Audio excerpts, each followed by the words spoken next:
స్టోరీలోకి వెళ్లే ముందు మా ఛానల్ని సబ్స్క్రైబ్ చేయండి. శ్వేతపత్రాల విడుదల వెనుక బాబు ఆలోచన ఇదేనా? ప్రస్తుతం రాష్ట్రంలో జరుగుతున్న పథకాలపై చర్చను సీఎం చంద్రబాబు అసెంబ్లీలో ప్రస్తావించారు. ఎన్నికలకు ముందు సూపర్ 6 పేరుతో ఇచ్చిన పథకాలను ఆయన సభలో వివరించారు. వీటిపై ప్రజలు ఆశలు పెట్టుకున్నారని, ఎదురు చూస్తున్నారని తెలిపారు. అయితే రాష్ట్రంలో ప్రస్తుతం ఆర్థిక పరిస్థితి ఏమాత్రం బాగోలేదన్నారు. అందుకే రాష్ట్రంలో సంపద సృష్టికి ప్రయత్నాలు జరుగుతున్నాయని తెలిపారు.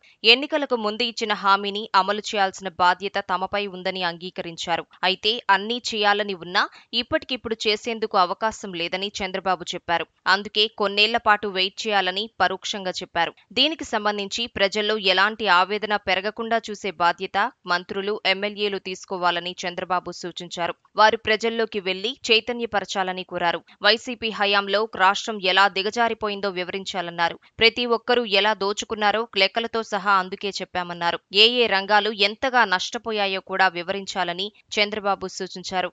ఈ నేపథ్యంలోనే ప్రభుత్వం ప్రత్యేకంగా ఈ బడ్జెట్ సెషన్లో శ్వేతపత్రాలను విడుదల చేసిందని తెలిపారు. వీటి ద్వారా రాష్ట్రంలో ఉన్న ఆర్థిక పరిస్థితిని పూర్తిగా వివరించామన్నారు. దీనిని ప్రజల మధ్యకు తీసుకువెళ్లి వారికి వివరించి వారిలో చైతన్యం తీసుకువచ్చే బాధ్యత పూర్తిగా ఎమ్మెల్యేలు, మంత్రులపైనే ఉందన్నారు.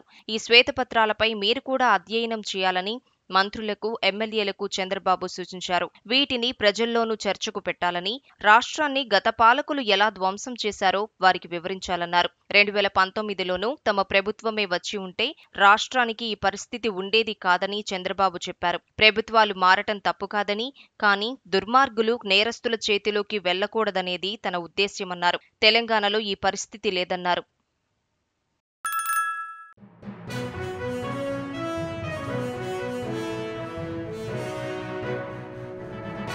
మీ ఊరికి సంబంధించిన సమస్యలను, ఇతర వార్తలను 9440486321 నెంబర్కు వాట్సాప్ ద్వారా వీడియోలను పంపగలరు. వాటిని మా తెలుగు టీవీలో ప్రసారం చేయటం జరుగుతుంది. మెరుగైన సమాజం కోసం మీతో మేము అడుగులు వేస్తాం.